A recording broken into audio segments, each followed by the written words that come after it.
wakati uliopita, katika majira yaliyopita, alikutumikia vizuri.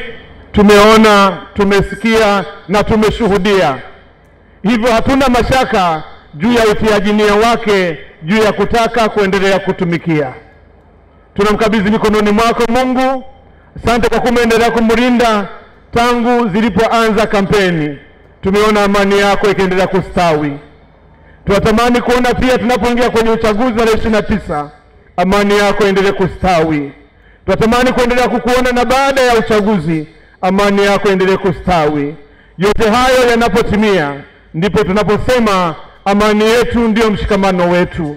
Uamuzi wa kuandaa dua ya kuiombea amani nchi yetu ni jambo jema la kupongezwa kwa kuzingatia umuhimu wa amani na pia uzoefu uliopo katika kipindi cha uchaguzi hapa nchini na kwengineko duniani. Hivyo ni jambo la busara la kumwomba Mwenyezi Mungu atuwezeshe kulikabili zoezi la uchaguzi kwa salama na amani.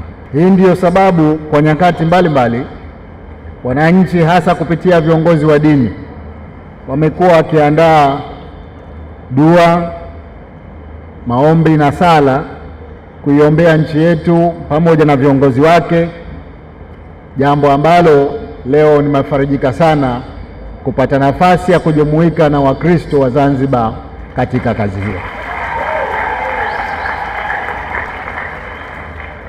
Napenda kutumia fursa hii kuhakikishia wananchi kwa serikali zote mbili zimejiandaa kuhakikisha kwamba kila mwenye sifa ya kupiga kura anapata haki yake ya kikatiba ya kuchagua viongozi kwa uhuru, kwa haki na kwa amani kabisa.